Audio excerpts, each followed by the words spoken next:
So this was meant to be the episode of SmackDown where we sang lyrical about the debuting the new Eric Bischoff, but according to reports, he had no say and he had no influence on this episode, so my whole plan has gone out the window, which means it's a bit like Raw 2 hours before it begins and Vince McMahon changes the script. But my name is Simon Miller. You are watching WhatCulture Wrestling, and if you don't know what we do here, after Raw, after SmackDown, after AEW, after wrestling events, we go through them and we decide whether it was good or whether it was bad, and we do that with this, the finger of power. And we give the bits I liked a down, and we gave the bits I didn't like an up. Something has gone wrong. Switch it. Roll.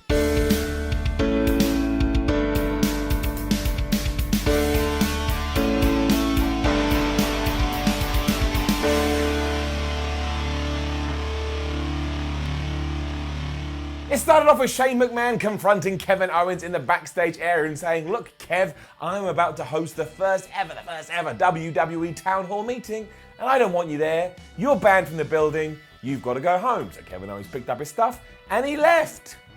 Or did he? We then had this town hall meeting, and it was one of the weirdest segments I've seen in WWE for some time, because Shane was like, "Look, there's a microphone," and there was. "It's an open forum. Just get on the mic and give me some feedback." So Roman Reigns walked up to it and he said, "Shane, kiss my ass." Imagine that in any other business scenario. Thanks for coming today, guys. Really happy to see you. As you know, this is like a back and forth to try and make the company better. Who has something to say? Kiss my ass! All right. Then Charlotte was saying how great the McMahons were, and Liv Morgan, of all people, was telling her to shut up, and Zelina Vega was challenging Apollo Crews to a match, because they're obviously way too obsessed with their own little thing and don't care about this town hall meeting at all. Buddy Murphy was being crazy, because Buddy Murphy got on the microphone and said he didn't care for what Kevin Owens had done, even though, Buddy Murphy, if he hadn't have done that, you wouldn't even be a thing.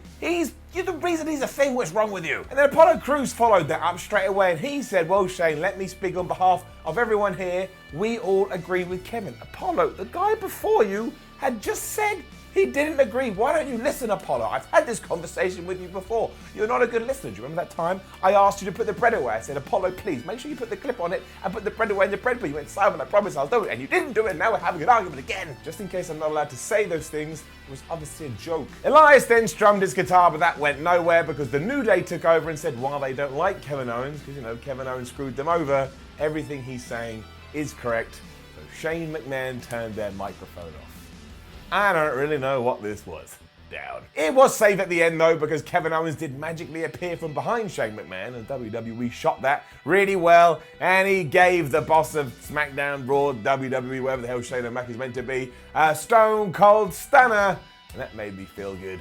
Give it up. Don't really understand what the point was before this, but I enjoy Stone Cold Kevin Owens giving Vince Shane McMahon big moves. I enjoy seeing him get beat up. That just works. It ticks all the boxes, even though, yes, it is a bit weird, but it feels like we're just trying to recreate the late 90s, and we're doing that with the feud that we saw in 2017. Wrestling. What was far more black and white was that before all of this, Cesaro too had stolen the microphone and said, "Look, Shane, I know I'm a Raw superstar." Cesaro, you don't need to say that. There is no Raw SmackDown superstars anymore. We burned that bridge, but he did say, "I'm here because I want a rematch with Aleister Black." He got his rematch with Aleister Black, and it was damn good.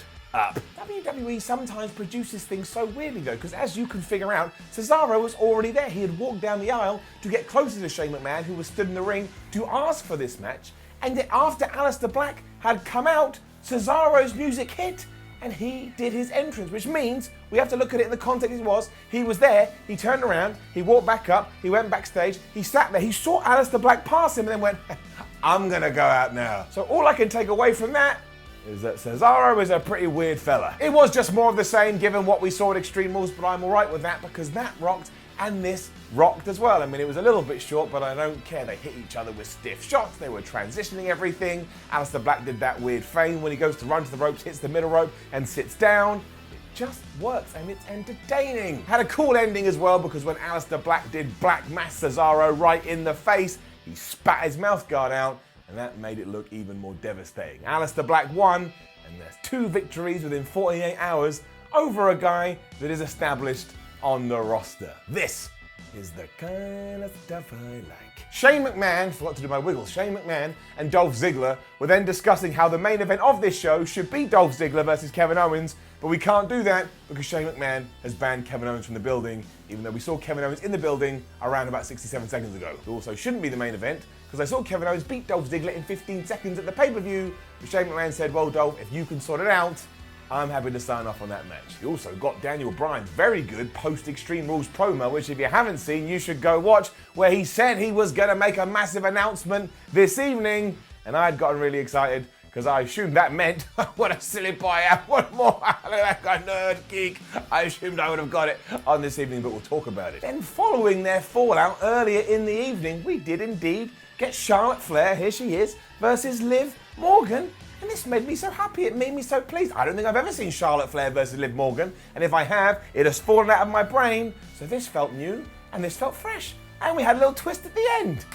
Giving it up. Now, thankfully, Morgan did get a little bit of offense in here before Charlotte just whooped her ass and applied the figure eight. And if that had been it, I'd have been a bit like, no, what's the point in that? Like, Liv Morgan probably has something. We should give her a chance. But when it was all said and done, Liv Morgan was really mad. She went over to the announcer's desk. She took Corey Graves' headset and she said, Charlotte's right. I'm not real, but soon I will be, or something like that. Because earlier during the town hall, Charlotte had said there's nothing real about Liv Morgan. Does this mean we are going to repackage Liv Morgan and give her a push?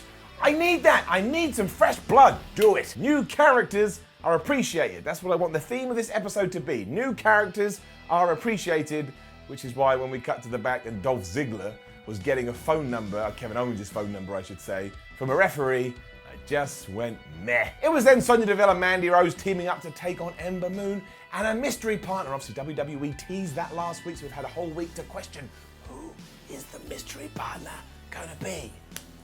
Bayley. WWE, if you're gonna do a mystery partner thing, person, it can't be somebody that I see on my TV each and every week. That's just not fun. Down. However, the match was pretty good, and once again, WWE put over Bayley really strong. She just kicked these people's ass, and by the time she'd given Sonya Deville a Bayley to belly and told Ember Moon, now you give her the Eclipse, and they got the win, I was like, man, maybe they should go after the tag team belts. They look pretty good. Giving it up. During a post-match promo too, Bayley said that she was done with Alexa Bliss and she wanted an opponent for SummerSlam, and she was choosing Ember Moon. Now, I do agree with you if you are thinking, why couldn't we have had a better story other than, you want to have a fight? Yeah, I guess that's why we're here, innit? Yeah, it is. But look, Ember Moon versus Bayley, once again, that feels new, that feels fresh, which is the theme of the episode. I've already talked about it. And then that continued because in the back, Shinsuke Nakamura was celebrating being the new Intercontinental Champion. When Ali went up there, he tapped the belt and he said, congrats, champ, as if to say, I'm now coming after your title. Shinsuke Nakamura versus Ali, that's brand new as well. However, WWE, you then pissed me off. I don't get pissed off very often here on Ups and Downs, but I pissed off today. I don't mean a way where I'm meant to be pissed off, like a heel did something. I was like, oh, I'm pissed off. I mean pissed off in a way where I felt very disappointed and I felt very upset. Give it a down. As the commentators were making a big deal that we'd finally arrived at the segment where Daniel Bryan was going to make his big announcement, the New Day came out instead and they were all really confused. Big E and Xavier Woods got on the microphone and said, look, we're not going to let the vegan guy, the GOAT, talk for ages because we know he just wants a shot at our tag team titles and we're happy to give it to him. And I tell you this, if that had been the announcement, I would have taken my head and I would have put it in a toilet and I would have filled it for Ups and Downs because there's just no other reaction to that. That is not a big announcement. That's something we do every single week. In many ways, though, what we got was actually worse because Bryan and Rowan came out of the stage, he had a microphone, he pretended to talk, then he went backstage and he came out again, he pretended to talk, and eventually the long and the short of it was he left and we never got any type of announcement. So all that talk, building it on social media throughout the day, getting the fans excited, I thought he was going to have some landmark thing that was going to pop out of his mouth. I would have gone, oh my gosh, now I can't wait to see SmackDown every single week. And instead, there was just nada, zero. And it makes me think that WWE didn't have anything and they weren't able to work anything out before the show, so they did this. I would have taken Daniel Bryan, even have said, look guys, I'm really sorry, I accidentally ate a steak. That would have been more entertaining. This made me really upset. Anyway, soon afterwards, Elias, Samoa Joe and Randy Orton were out there and they all wanted a shot at Kofi Kingston title, but as Elias rightfully pointed out, well, we can't all do it, so why don't we just have a six-man tag team match instead, player? Randy Orton didn't want to do that because of course he didn't, he's the Viper, but when Kofi Kingston insinuated that his penis didn't work, No, I'm not joking. He insinuated that his dick was limp. Randy Orton was like, I'm going to show you. And he agreed to join in. This was still very good. It was just a really enjoyable match with bodies flying everywhere, and the finish got me doubly excited because it's something that I do want to see. I mean, straight away, Kofi, you have now got to regret insulting another man's genitalia because he got hit with an RKO and Randy Orton pinned him for the 1, 2, 3. If this does mean at SummerSlam we're getting Randy Orton versus Kofi for the belt for some reason, that, to me, is a really good direction to go in, especially if WWE does decide to focus on their feud from 10 years ago, because there is so much material and there is so much information there, and I don't know how this has happened, but in the space of 2 days, given what Orton did in Raw 2, I want Randy Orton to be the new WWE champion. Why? I don't know, but I do. Something has gone wrong. Then in the back, R-Truth was hiding in a washing machine because he didn't want to get pinned by any of the 24/7 numpties. And Carmella found him, explained that he shouldn't be hiding out in washing machines and he should go to Comic-Con instead, to which R-Truth said, don't you call me a con, I've served my time, I deserve to get some respect. This is one of the stupidest segments I have seen in ages, and I laughed from start to finish. Sorry, that's just what happens. Give it up. What was not as good was the Iconics versus the Kabuki Warriors. Oh, down. After the mess this has been and the whole, oh, is it going to happen or isn't it going to happen, and has WWE actually forgotten about it, the Iconics just went outside the ring and got themselves counted out. Now, within the sense of the storyline, I don't understand why more people don't do this. It's why it's a stupid rule and WWE should get away with it. But honestly, none of this is working. So following on from that, I'm now going to drop some truth. I'm going to cut my own pipe bomb. One, I hate this tag team of Kairi Sane and Asuka. All it does is prevent them from being in singles competition. Right now, one of them could be in singles competition, because look at Raw. Look at the whole Becky Lynch, who she's going to fight at SummerSlam thing. It could have been Kairi Sane, or it could have been Asuka, and that would have made doubly more sense, because at the Royal Rumble, who tapped out Becky Lynch? Oh yeah, it was Asuka. It has just negated both of them because they never appear on TV, and having them with Paige doesn't make any sense. There's no chemistry there, and it doesn't work. It's like me saying to you, oh, come round my house, I'm going to feed you chicken and ice cream at the same time. You'd be like, I don't want chicken and ice cream. Like, tough luck, you're getting it. And the whole women's tag team title picture just isn't really working now, is it? It was fine up until Bayley and Sasha Banks lost the championships, and I had no problem with the Iconics winning it. I think the Iconics are great, and here they were hilarious again, but nothing ever happens. Ever! They basically don't exist, and it just feels like one giant waste of talent. You know what I'm talking about? Anyway, when this was all said and done, the Kabuki Warriors beat up on the Iconics for a while, as Paige was like, yeah, what were you celebrating, Paige? You did nothing. Apollo Crews then beat Andrade with the most devastating finish in WWE, which of course is a surprise roll-up, but before all of that, clearly these two work well together. They're really good pro wrestlers, and Zelina Vega was being her usual dastardly self.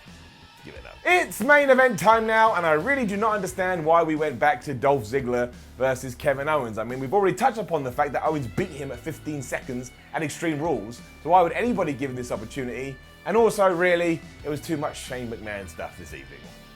Give it a down. Also, earlier in the night, I should have mentioned, we did get told that somehow Dolph Ziggler had sorted this match out and Kevin Owens was on his way back to the arena, so I guess Dolph had got him on the phone. He was like, Big Kev, we got to have a match. And Kev was like, yeah, okay, let's do it. This one did last longer than 15 seconds, and despite Shane McMahon having this huge plan, he just let these two fight for a few minutes and then went, oh, here I come. So that didn't make any sense, but yeah, he came out with a bunch of people. I mean, he basically had an army. Who did he have? He had Drew McIntyre, he had the B team, I think the Authors of Pain were out there, Shelton Benjamin, Samoa Joe, Buddy Murphy. I mean, talking about Samoa Joe, I don't know why he would help Shane McMahon. This whole time he's been pitched as like a loner and a renegade, and only fights for himself. But the idea was they were going to surround the ring to intimidate Kevin Owens. And at first, yeah, all they did try to do was distract KO. I mean, surely if you're going out there with all these guys, you should just attack him. But after he had hit the stunner on Dolph Ziggler and KO had the match won, Shane McMahon pulled him out of the ring. Kevin Owens gave Shane another stunner, and then realizing he was about to have his ass absolutely kicked, he ran to the back and he got chased by all of these goons, other than Drew McIntyre, who just took care of Shane. McMahon then cut a promo afterwards and said that Kevin Owens would pay for all of this, and I don't really understand how that's going to happen. You just went out there, like I say, with a battalion of people, and he still got one over you, but that's good. That's good. This should be happening. Shane McMahon shouldn't be getting one up on anyone right now. I'm happy he didn't here. Well, a bit of a weird SmackDown all in all, because I like the fact that Liv Morgan's getting a push and Ali is going to be inserted back into the mix. But again, what happened to the weird Shelton Benjamin character? And also, I know Chad Gable's on 205 Live, but he was making notes a few weeks ago. What happened to that? That's just an aside. It was a very, ironically, 50-50 episode. 50% I thought was really good, and 50% was just a bit, it was just kind of there. And we're seeing too much of the Dolph Ziggler and the Shane McMahon, Kevin Owens thing. As long as it ends with Kevin Owens beating him at SummerSlam and Shane McMahon going away for a while, I can tolerate it and just worry that it won't. But look, more or less, it wasn't bad. It was an okay 2 hours. The stuff with Daniel Bryan just drives me nuts, but maybe they'll pay it off next week. I don't know. I don't even know what to give this one. Can we give it like who am I talking to? I don't know. But can we give it like an arrow in the middle? That's how I feel about it. We can't, because that's not nice. You don't do that. You pay things off. That's like giving something question mark out of 10 in a review. Look at me ramble, because I don't know what to do. I'm going to give it an up, although really I kind of want to give it a down. But I'm going to give it an up anyway. I don't even know anymore. I'm just going to look down here instead. Now, don't forget to leave a comment below and let me know what you thought about last night's episode of SmackDown. Like, share, and subscribe. Head on over to WhatCulture.com and read yourself some articles. Follow WhatCulture on Twitter, WhatCulture WWE. And watch more videos here on WhatCulture Wrestling. My name is Simon from WhatCulture, and look, if you do want to complete this ups and downs journey, here's how it goes. You go back and you watch Ups and Downs for AEW Fight for the Fallen. Then you watch the Evolve 10th Anniversary Special. Then you watch Extreme Rules. Then you watch Raw. And you've just watched SmackDown. Now we're going to take Ups and Downs and we're going to lay it to rest until next Tuesday at 2 p.m. BST, when we'll be back with Raw. Thanks for joining me. I love you. I will see you soon.